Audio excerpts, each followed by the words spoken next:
And the children of Israel departed, and camped in the desert plains of Moab, beyond the Jordan of Jericho.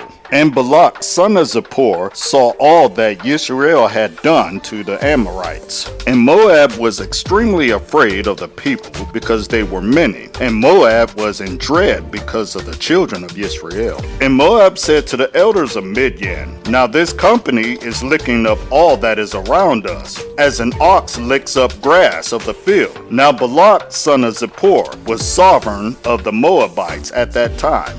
And he sent a messenger to Balaam son of Beor at Pithor, which is near the river in the land of the sons of his people, to call him, saying, See, a people has come from Mitzrayim. See, they have covered the surface of the land, and are settling next to me.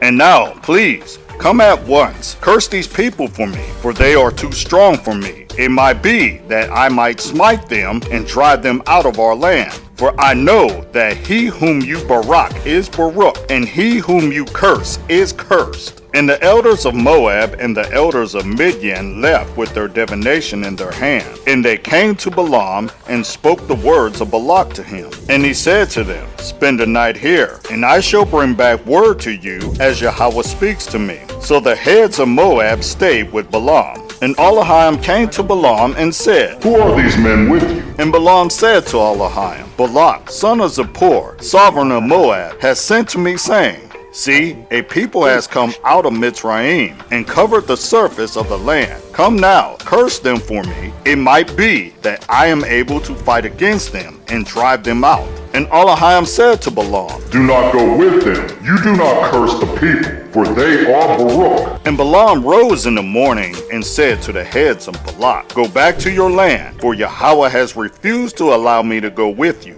And the heads of Moab arose and went to Balak and said, Balaam refuses to come with us. Then Balak again sent heads, more numerous and more esteemed than they. And they came to Balaam and said to him, This is what Balak son of Zippor said, Do not be withheld from coming to me, please, for I esteem you very greatly, and whatever you say to me, I do. Therefore, please come, curse this people for me. And Balaam answered and said to the servants of Balak, Though Balak were to give me his house filled with silver and gold, I am unable to go beyond the word of Yahweh my Elohim, to do less or more. And now, please, you also stay here tonight, and let me find out what more Yahweh says to me. And Olahiam came to Balaam at night and said to him, If the men come to call you, rise and go with them, but only the word which I speak to you, you do. And Balaam rose in the morning, and saddled his donkey, and went with the heads of Moab.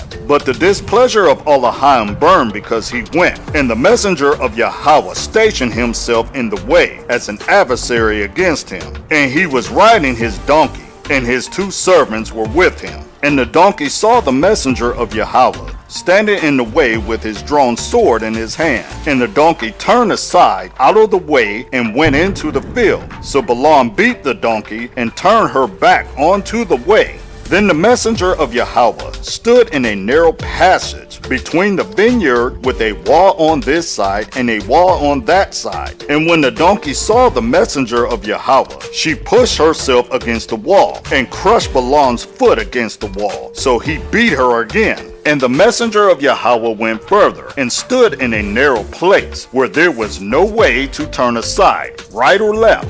And when the donkey saw the messenger of Yahweh, she lay down under Balaam. So Balaam's displeasure burned, and he beat the donkey with his staff. Then Yahweh opened the mouth of the donkey, and she said to Balaam, What have I done to you, that you have beaten me these 3 times? And Balaam said to the donkey, Because you have mocked me. If there were a sword in my hand, for I would have killed you by now. And the donkey said to Balaam, Am I not your donkey on which you have ridden ever since I became yours to this day? Was I ever known to do so to you? And he said, No.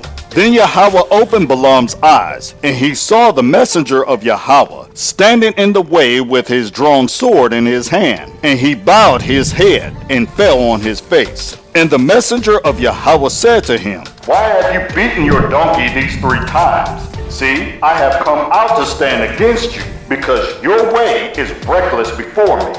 And the donkey saw me and turned aside from me these 3 times. If she had not turned aside from me, I certainly would have killed you by now and let her live. And Balaam said to the messenger of Yahweh, I have sinned, for I did not know you stood in the way against me. And now, if evil is in your eyes, let me turn back. And the messenger of Yahweh said to Balaam, Go with the men, but only the word that I speak to you that you speak. Balaam then went with the heads of Balak.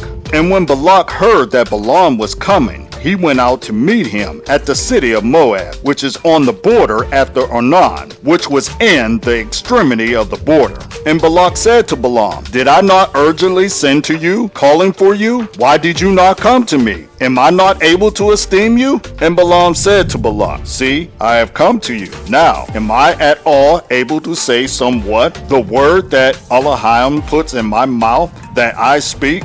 And Balaam went with Balak, and they came to Kirjath Huzoth. And Balak slaughtered cattle and sheep, and he sent some to Balaam and to the heads who were with him. And it came to be in the morning that Balak took Balaam and brought him up to the high place of Baal, and from there he saw the extremity of the camp.